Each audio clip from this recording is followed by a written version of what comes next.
Telephone? You have a telephone? Thank you.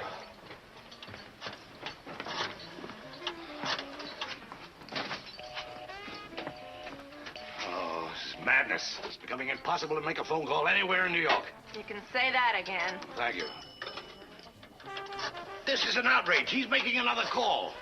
It's only his fifth. He doesn't even talk. He just dials. Maybe he's got a dialect, huh? Mr. Roger Shackelforth, age youthful 20s. Occupation, being in love. Not just in love, but madly, passionately, illogically, miserably, all-consumingly in love. With a young woman named Leela who has a vague recollection of his face and even less than a passing interest. In a moment, you'll see a switch, because Mr. Roger Shackelforth, the young gentleman so much in love, will take a short but very meaningful journey into the Twilight Zone.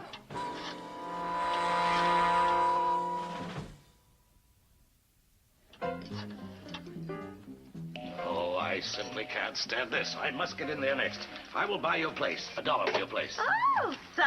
Thank you. Sir, $1 for your place. Thank you. Madam, $1 for your place. Why should first place be the same as the third? $2. $2? Very good. There we are. Thank you.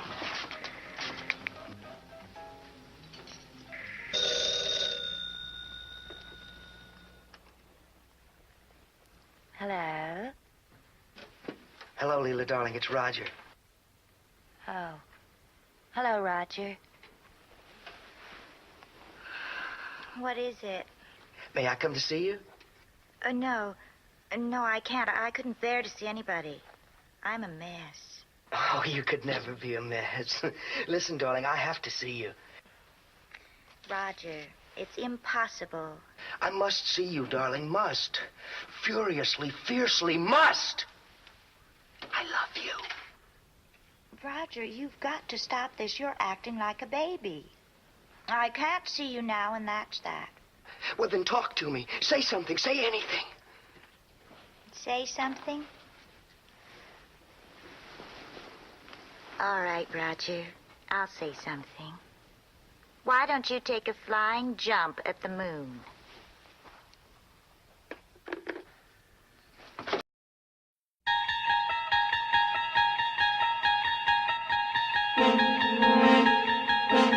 Há uma quinta dimensão, além daquelas conhecidas pelo homem.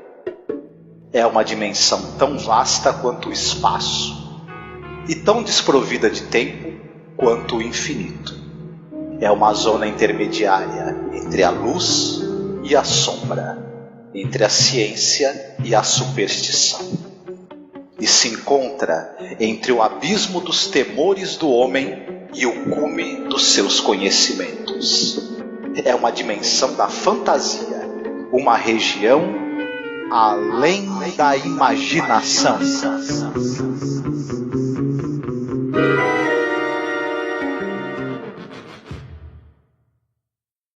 Olá, ouvinte! Seja bem-vindo à nossa Zona do Crepúsculo. Eu sou a Angélica. Eu sou o Marcos. Eu sou Felipe Pereira, do Vortex Cultural do Cine Alerta. Olá, Felipe. Obrigada por você estar conosco aqui antes da gente finalizar essa primeira temporada. Prazer, viu, querido, ter você.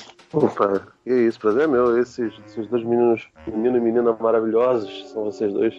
Obrigada, Felipe. Para quem não sabe, o Felipe está conosco num podcast muito legal, que é logo lá no começo, quando nós começamos esse projeto, que é Os Monstros Estão na Rua Maple.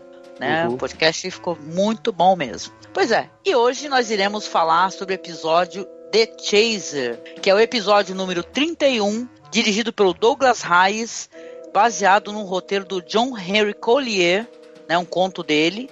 A adaptação é do Robert Presnell Jr. Isso mesmo. O Collier é um cara aí, quem gosta de ficção e quem gosta principalmente de novelas de terror, de suspense, e deve conhecer o cara. Ele foi um escritor muito influente nos anos 40, 50, influenciou muita gente boa que veio depois, seja da literatura fantástica, seja da televisão, né? Então, um cara aí bem importante. Robert Presnell Jr., esse roteiro, ele já tinha sido utilizado nos anos 50, em teatro filmado na TV americana, já tinha sido adaptado para TV umas 2 vezes. Conta-se que o Selling apenas comprou o roteiro do cara e entregou na mão do Douglas Reis sem fazer nenhuma alteração no roteiro que já tinha sido usado antes.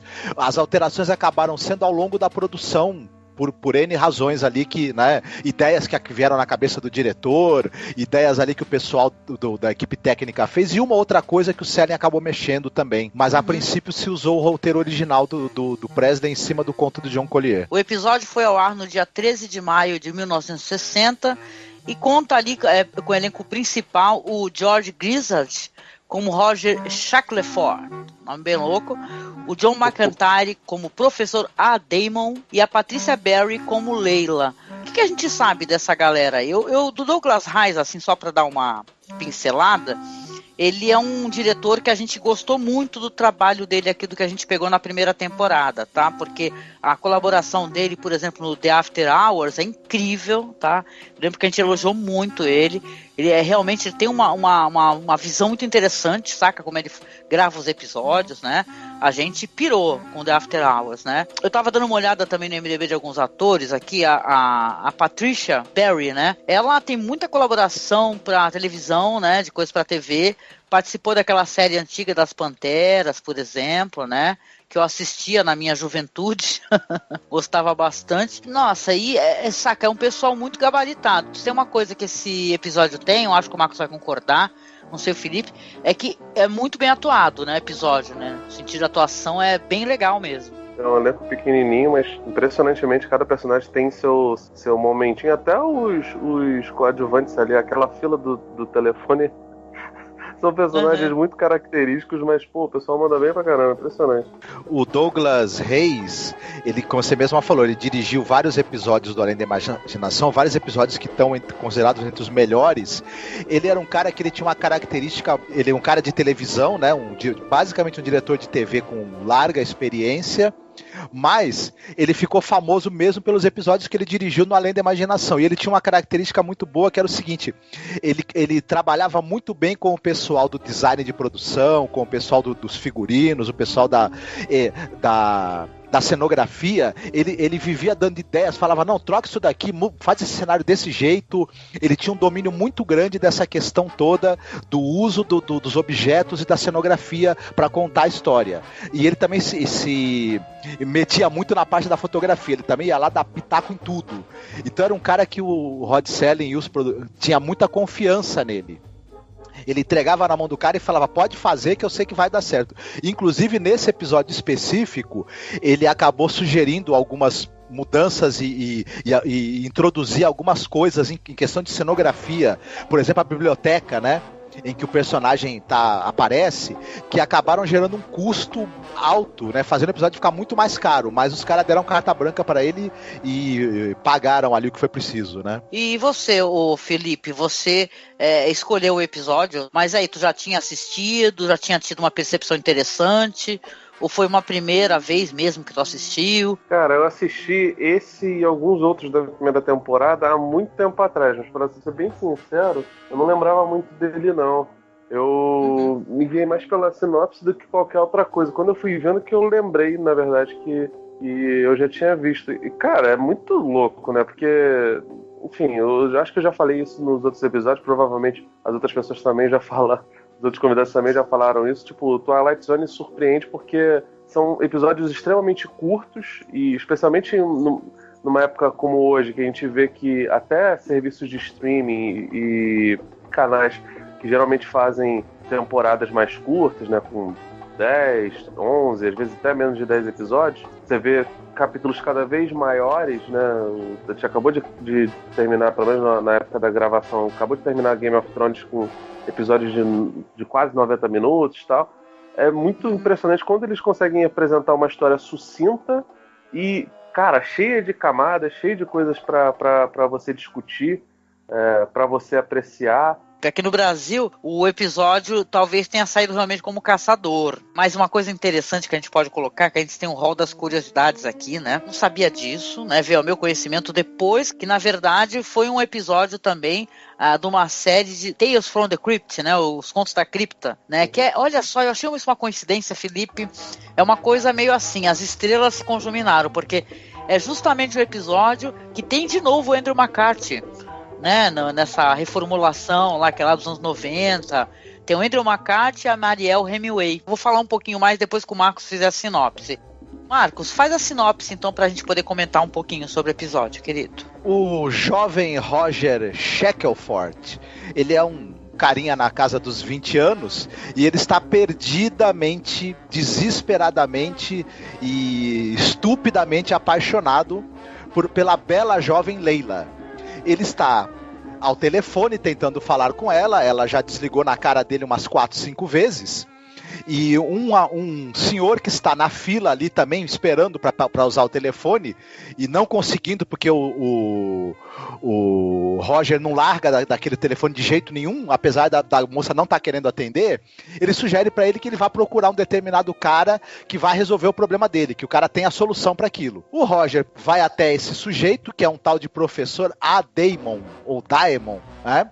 É um senhor que ele trabalha num local que é uma espécie de livraria, biblioteca, né? Tem muitas estantes de livros, mas nessas estantes, nos vãos entre os livros, também tem frascos com poções. E ele sugere ao nosso amigo Roger uma poção que ele chama de limpadora de luvas, que resolve todos os problemas e custa apenas $1.000. O Roger entende que essa poção é uma poção que você usa para, digamos, eliminar pessoas, eliminar os problemas. Ele fala, não, eu quero uma poção aí pra garota que eu gosto se apaixonar por mim.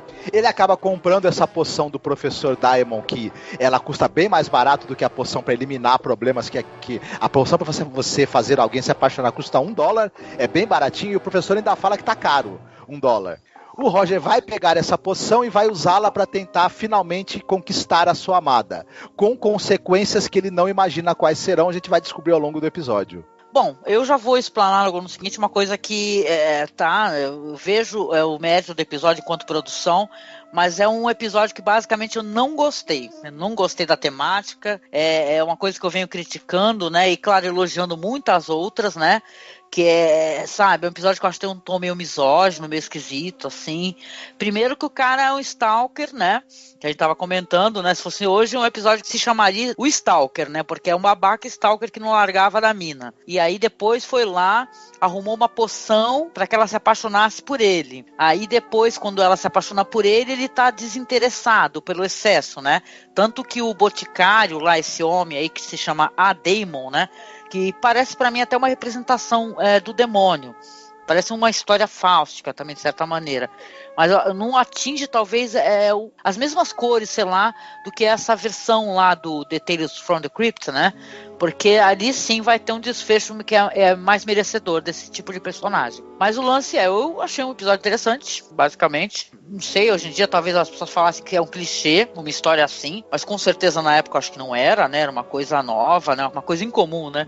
Não conheço o trabalho desse escritor mesmo. Sei que ele parece que roteiriza algumas coisas interessantes, né? O cara que escreveu o conto original, ele também foi além de escritor, ele foi roteirista. Ele ajudou a escrever o roteiro, por exemplo, do filme do John Huston, Uma Aventura na África. É um roteiro não creditado, mas ele tá por trás da produção do roteiro. Era um cara, né, assim, importante. Hoje talvez não tão lembrado, mas um cara muito importante. Sobre essa questão dessa história, uma característica dos episódios do Twilight Zone, embora algumas temáticas sejam clichês, ele peque na representação de personagens e ele esteja meio preso a algumas limitações de má representação feminina, como você mesma falou, tem até um tom até certo ponto misógino. A mulher é um objeto ali, né? Meramente quase que um objeto que você quer e você pode descartar também, se você...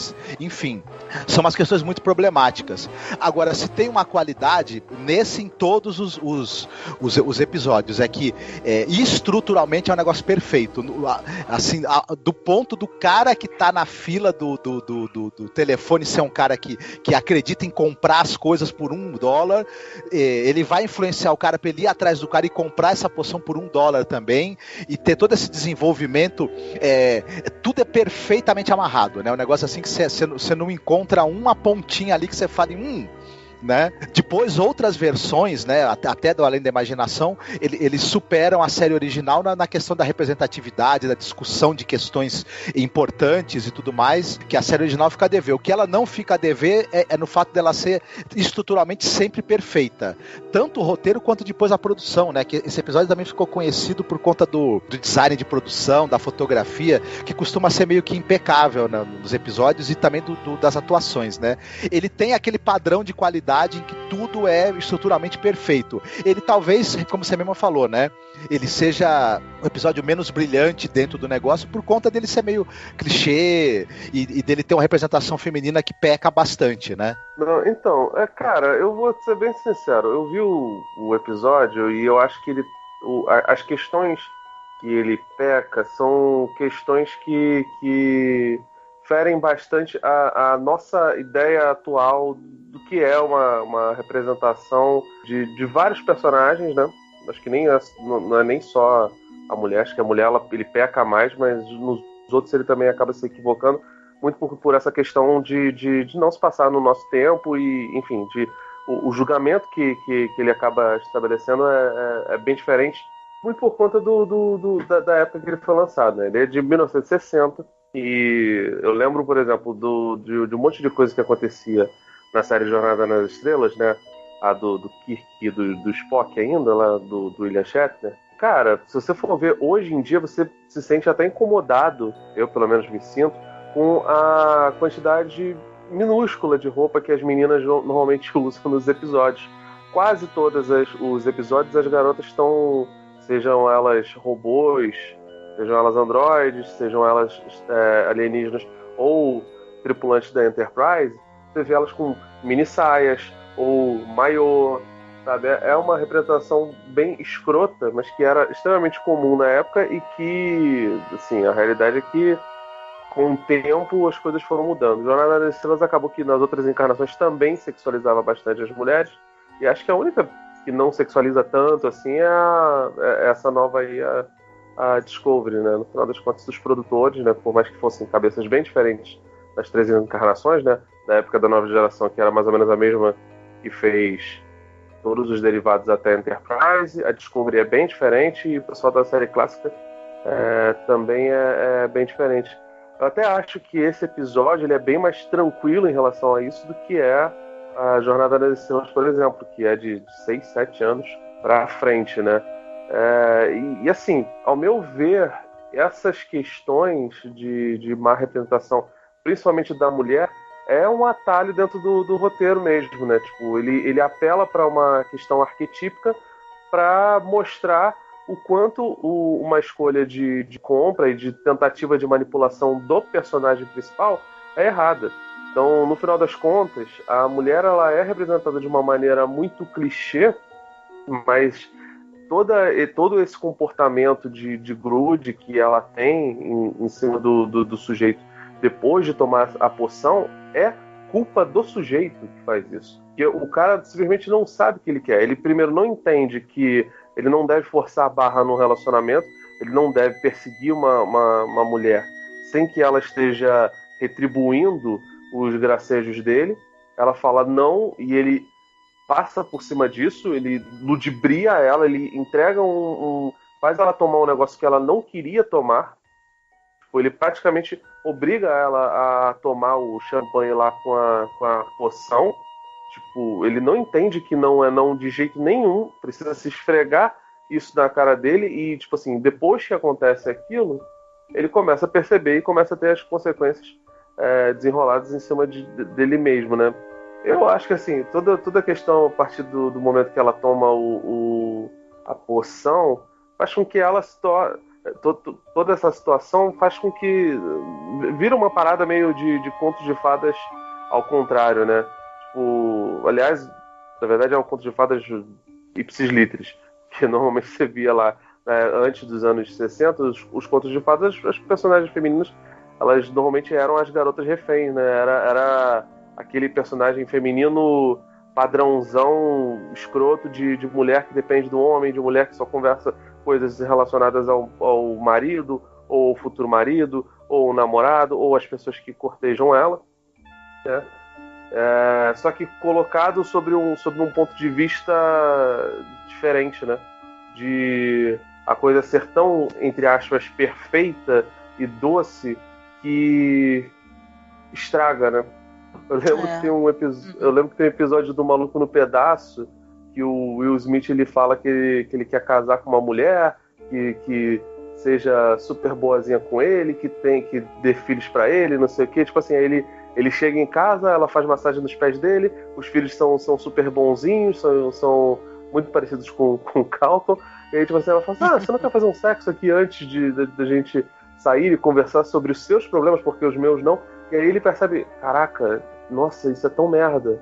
Eu quero que você tenha cabelo desgrenhado, eu quero que você reclame de mim, eu quero que você seja humana, não que você seja uma boneca. Então, acho que até essa coisa da mulher ser o ideal, super grudenta, sobre não sei o que, ser uma bonequinha de porcelana, igual a Beth lá do Toy Story 1 e 2, e que vai ser provavelmente muito modificada no Toy Story 4, é meio que criticado. Então, tipo assim, eu não sei exatamente se a intenção dele era apelar pro clichê machista ou tentar desconstruir isso, entendeu? Não, eu entendo o que você está falando, concordo demais contigo. É claro que a gente, quando assiste uma série antiga, uma série dos anos 60, você tem que assistir entendendo que naquela época era o que o pessoal produzia, né? Tem todo um zeitgeist de como é que era o comportamento do homem e tal. Mas o problema é que a gente, principalmente eu, né, que sou eu quem fica apontando essas coisas normalmente, eu já vi representação de mulheres, assim, até muito mais problemáticas, vamos colocar assim, do que essa daí.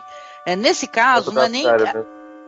porque tem roteiristas maravilhosos, tem Richard Matheson, Charles Belmont e muita gente boa trabalhando, mas você vai ver a representação da mulher, a mulher é uma esposa bitch, ou então ela só é boa quando ela é submissa e tal. A meu ver, assim, parece um episódio que me lembra muito um outro episódio que a gente assistiu e comentou.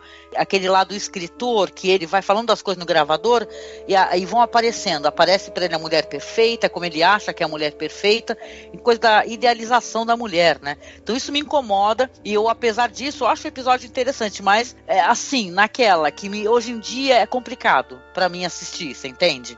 Então eu concordo demais contigo nesse sentido. E Twilight Zone tem isso que é uma fábula moral, né? Tá querendo ensinar alguma coisa, né? Então você vê que o personagem tá fazendo uma coisa extremamente incorreta, que ele vai pagar por isso. Até falando spoiler, porque, né, não tem problema, é tudo tão antigo.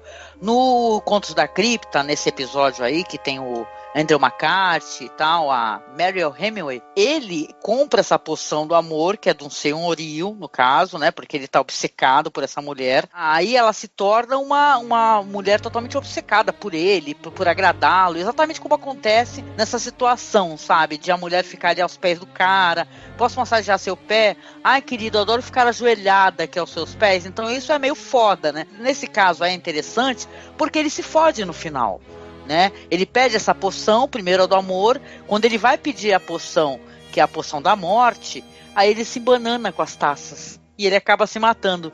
E ele se fode duplamente, porque quando ele acorda ali no que seria o além, né? Ele vai encontrar com quem? Com ela, que acabou ficando totalmente desesperada por ele ter morrido, né? E vai se matar também, encontrar com ele e vai ficar ligado a ele na eternidade. Então, de qualquer maneira, os dois episódios têm esse tom, né? De, ai, tô fudido, ai, essa mulher não sai do meu pé. Eu acho maneiro que a poção, ela funciona até no além-vida, né, cara? Porra, podia... É bem bizarro, né? Mas se é pra embarcar na brincadeira, né, da fantasia, a gente até compra essa narrativa, né? Mas é um lance, assim, que me lembra muito, né? Por isso também talvez que me incomode, eu peço desculpas, porque é muito o que falam da mulher, né? Tem muito isso, né? Esse estereótipo da namorada pegajosa, que não deixa o cara fazer nada, que blá, blá, blá, você entendeu? Quando, na verdade, na realidade, é homem que é muito sem noção, né? E tal, e a gente tem sei lá, né? Tem feminicídio demais, né? Acontecendo o tempo todo nesse país e no mundo. Mas assim, episódio interessante, de um diretor que eu putz, eu tô apaixonada pelo diretor, assim, mesmo. Saca? Ele, o John Brent, entendeu? Uns caras que eu fiquei fascinada pelo trabalho, entendeu? Então, eu acho que vale a visita, nem que seja pra você pegar, assistir e depois assistir essa versão do Tales from the Crypt, né? Sei lá, o que você acha, Marcos? É interessante comparar, né, as várias... seria interessante, inclusive, ver também a adaptação dos anos 50. Essa deve ser difícil adoidado de conseguir, né, inclusive. Mas seria interessante fazer uma comparação entre as 3 abordagens. Seria bacana mesmo. Talvez uma outra coisa interessante de falar é que nesse episódio você tem essa coisa do... que é muito recorrente na série, de você ter uma entidade com poderes sobrenaturais, enfim, que é o elemento fantástico ali, né? E que ela fica observando as pessoas e dando alguma coisa ali que vai influenciar na vida delas. Às vezes, quando é uma pessoa que ela tem um bom coração, ela tem boas intenções, normalmente a entidade se aproxima ali meio que para corrigir, para ajudar. Ou mesmo quando a pessoa é uma pessoa boa, mas ela tá desencantada com a vida, tem isso em muitos episódios, né? A entidade chega e dá uma força pro cara retomar o caminho certo dele. E quando é um ser humano desprezível, como é o caso desse daí, a entidade, ela costuma, né, dar um empurrãozinho pro cara cair no abismo de uma vez, né? No caso desse episódio e em outros aí também que tem da série, né? Mas é interessante como esse mesmo personagem, essa mesma entidade, seja o demônio, seja um anjo, ou seja, uma outra entidade qualquer, como ela, de certa maneira, a gente vê como a mesma entidade, né? Só que ela vai tendo outras representações, né? Esse A-Daemon aí, que no final ele até aparece, né? Só comentando então, porque ele vai dar essa poção, como a gente falou, pra ela vai ficar, aí corta ali pra 6 meses, eles já estão inclusive casados, né, os dois, e ela tá lá todo naquele ritual, aos pés dele, blá blá blá, e ele tá enlouquecendo, uma hora ele fala, preciso sair, abraça aí meu casaco, aí ela fica mesmo abraçando, né, abraça meu casaco, aí ele volta lá nesse A-Daemon, né, que é esse boticário, né, que é um visual interessantíssimo esse dessas estantes, né, uma sala coberta de estantes, foi ideia do Douglas Reis, né, inclusive, aí ele dá então essa outra poção, que é essa poção que ele chama de limpadora de luvas, né? Eu acho que seria uma tradução mais interessante, como se fosse um limpador de mãos, na verdade, né? Que é como se você fosse lavar as mãos de alguma coisa, né? Eu acho que ficou estranho pra mim o negócio chamado de limpador de luvas. Mas aí nessa daí, no caso, não custa $1, como custou a poção do amor, né? Vai custar $1.000. Né? Então parece casamento, né? Porque casamento você paga menos para casar do que para separar, né? Mas aí ele vai voltar para casa, ele é orientado ali pelo boticário para ele dar logo então essa poção, porque senão ele acaba perdendo a coragem. Aí ele vai chegar novamente, olha só, gente, com flores, né, com champanhe, e vai falar com ela, né? Eu até pensei a dado momento que ele realmente se enrolar ali com as taças e acabar pegando a taça errada. Mas aí que vem a surpresa, ela mostra para ele que ela tá ali tricotando as meias de bebê, né? E ele deixa as taças cair no chão, né? E, nossa, ele está condenado a essa mulher. Aí, ali, no caso, então, ele deixou a poção cair e ele meio que desmaia assim, nossa, esse vai ser meu destino agora, né? Então, ele acaba sendo punido e a gente vê ao fundo ali aquele cara, né, que é o boticário, fumando ali, observando tudo aquilo, e ele solta ali um halo ali, que é um coraçãozinho, né, e tal. E vem o Rod Serling, né, pra fazer a narração final dele. Eu até fiquei, what the fuck, né? Senhor Roger Shackelford, que descobriu nesta data tardia que o amor pode ser tão pegajoso quanto um barril de melaço, tão intragável quanto um pedaço de fermento estragado, e tão consumido quanto um incêndio de 6 alarmes. Acho que é alarmes mesmo. Em uma tenda de bambu e lona. Caso histórico de um amante que nunca deveria ter entrado na The Twilight Zone. Porra, né? Eu até falei, caralho, né? Ainda foi o Célio lá no final fazer essa narração, que ele tem narrações maravilhosas, né? E aberturas também. Mas assim, né? Apesar dos pesares, você entende ali que é uma comédia de humor negro, né? Que os caras estão fazendo, essa parte né? Que eu acho, essa parte que eu acho mais complicada. Porque assim, também porque o lance lá que você falou da precificação do casamento e do divórcio, eu lembro que quando a gente gravou da Rua Merkel, tinha uma versão dos anos 90, né? Passava no SBT, esse negócio todo.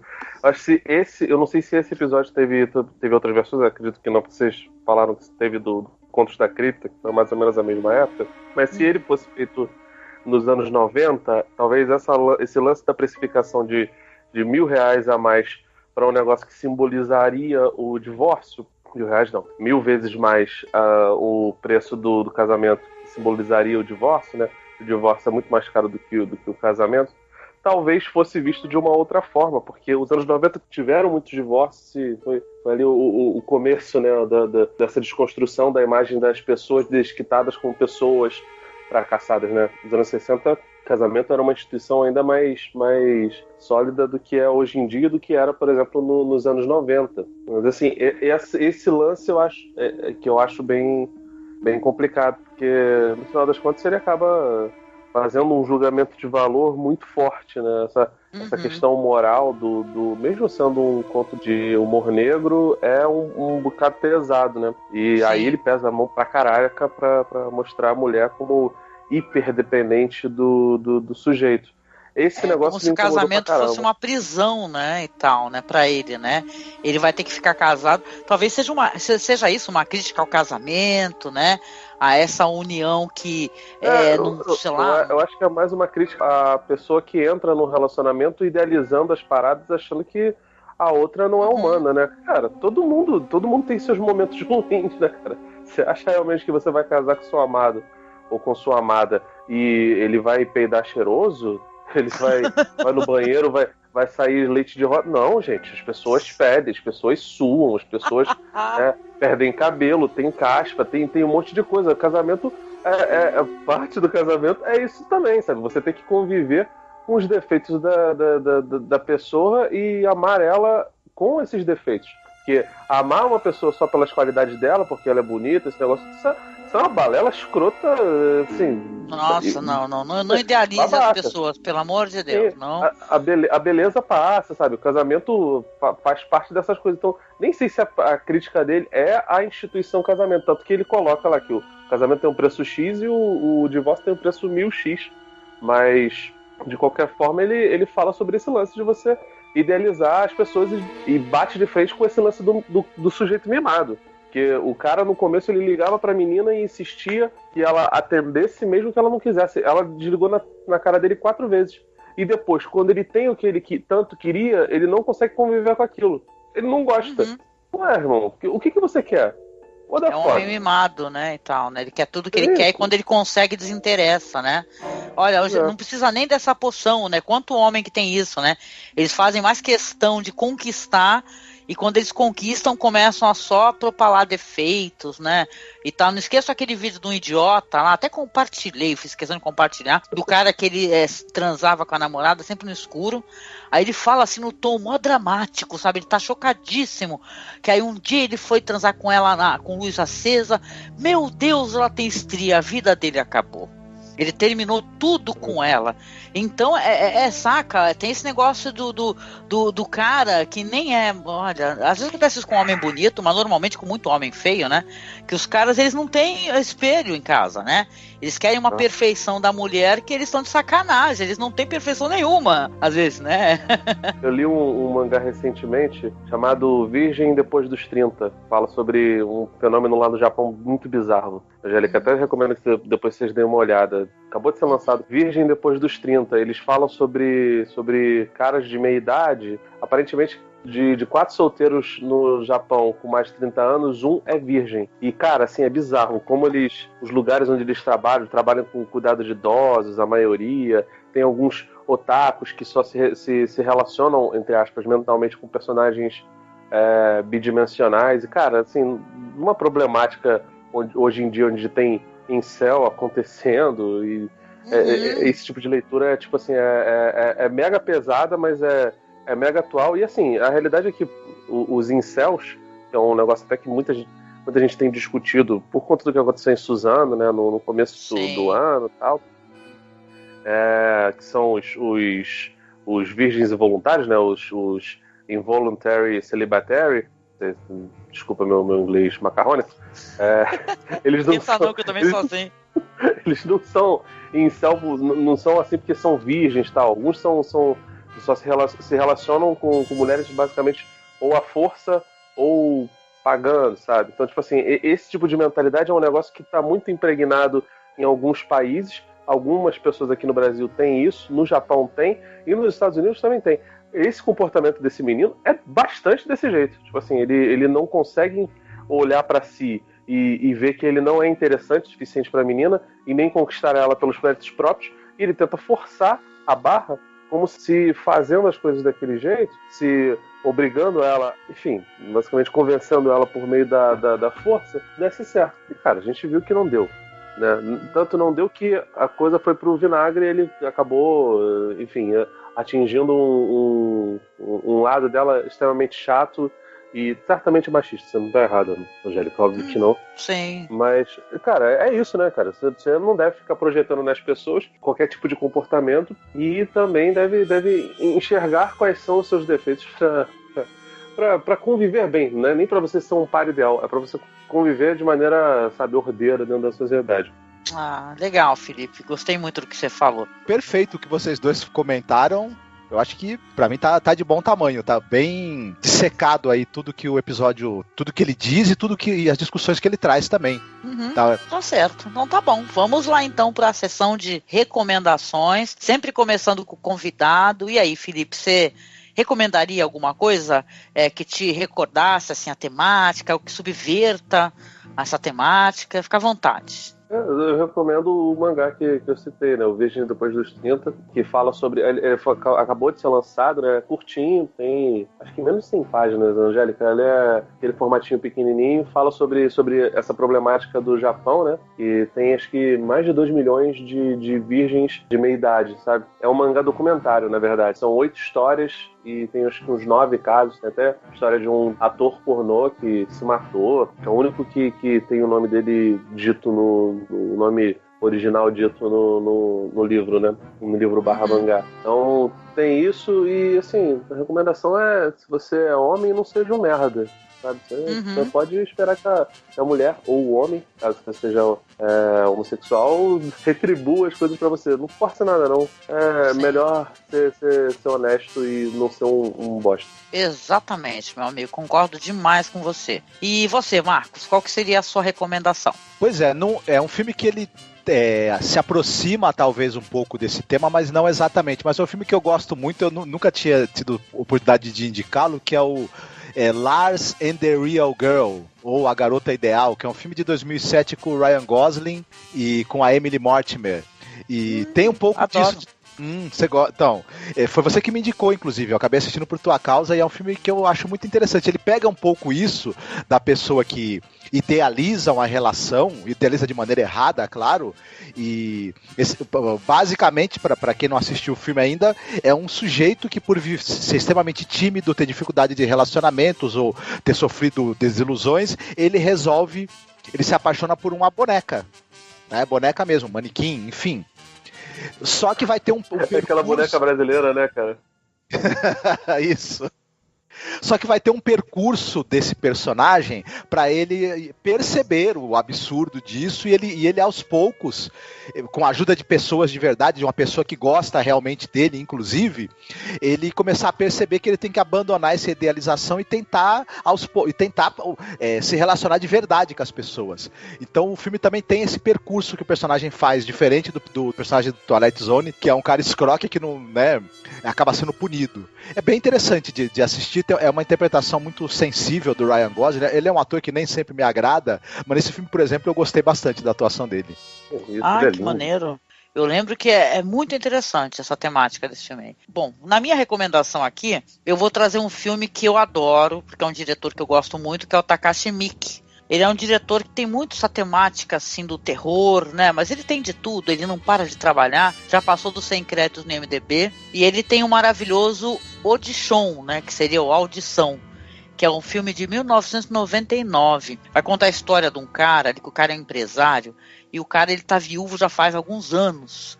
Né? Só que ele tem um amigo que ele trabalha ali com, né? Ele seleciona casting, né? Para as produções lá da televisão, e esse cara resolve ajudá-lo a fazer ali uma seleção falsa, aonde ele vai traçar um perfil de mulheres que na verdade ele está querendo arrumar um encontro para esse amigo dele, E aí todas as mulheres vão lá, vão falar sobre si, mulheres maravilhosas, ele vai declinando sempre, uma hora é um problema, outra hora é um problema. O Japão é um país bem conhecido pelo seu machismo, né, e tal, né? Um filme que eu me senti, olha só, não é pra isso, acho que a intenção do filme não é essa, mas eu me senti extremamente vingada com esse filme, eu adoro ele, né? Por quê? Porque o que vai acontecer? Vai aparecer uma moça maravilhosa, né, que o nome dela como é que é o nome dela? É Yamazaki Azami, né, e é uma mulher linda, jovem, muito mais jovem que ele, tem idade, até fiquei com a impressão que ela tem idade para ser filha dele. É uma mulher que ela tem formação em balé, ela acaba ali sendo uma mulher que o amigo dele seleciona, né, e aí ele vai convidá-la para jantar, vai começar um cortejo com ela. Essa mulher é uma mulher que era uma assassina, uma psicopata,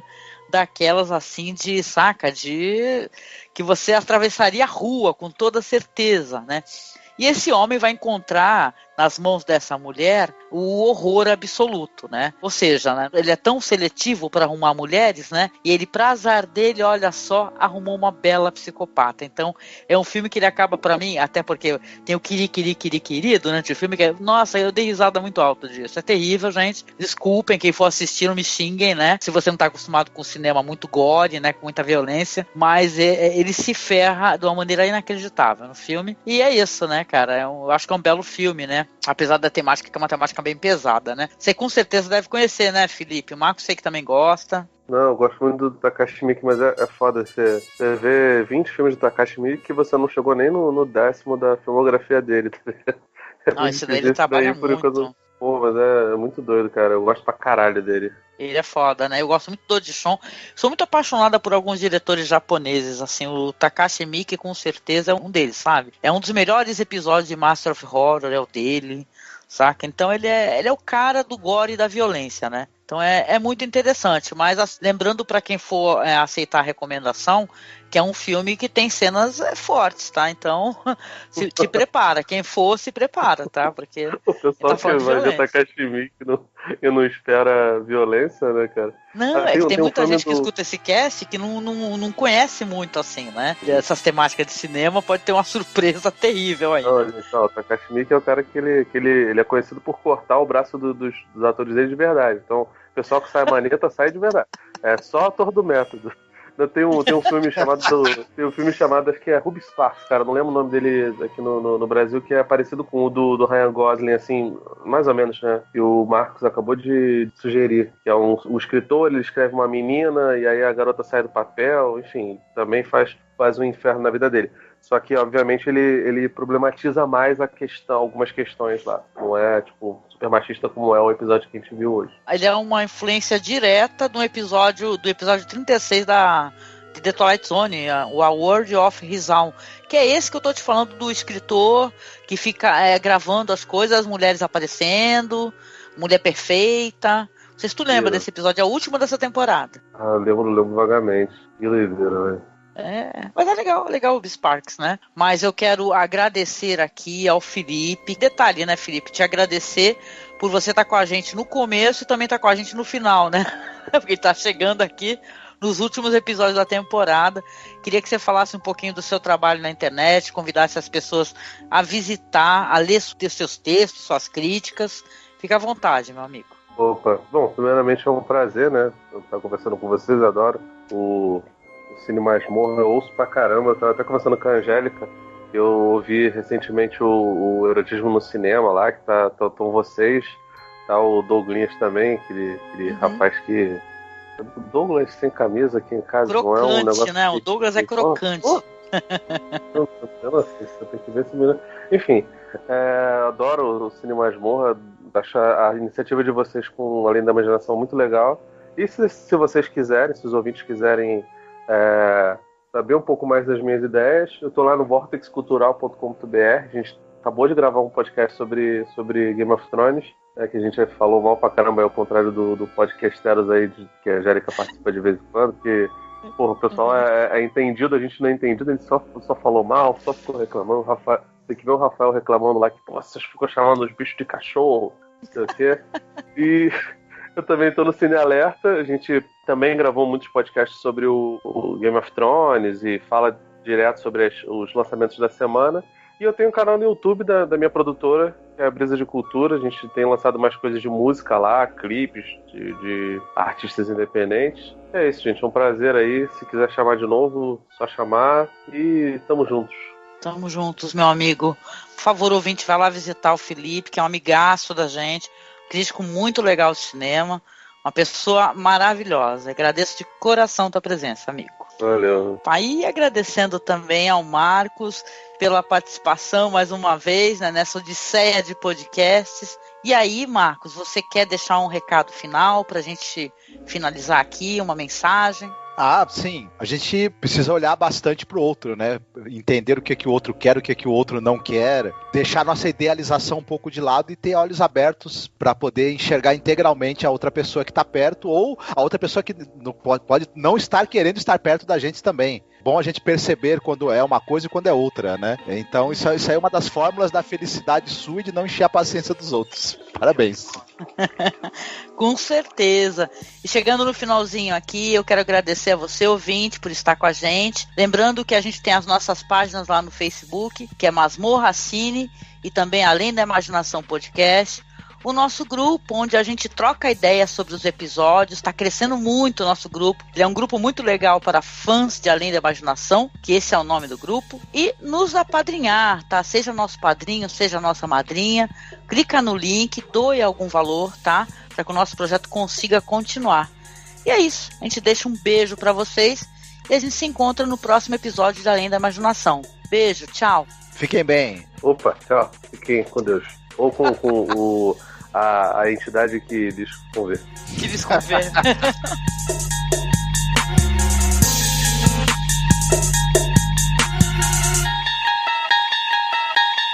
Twilight Zone.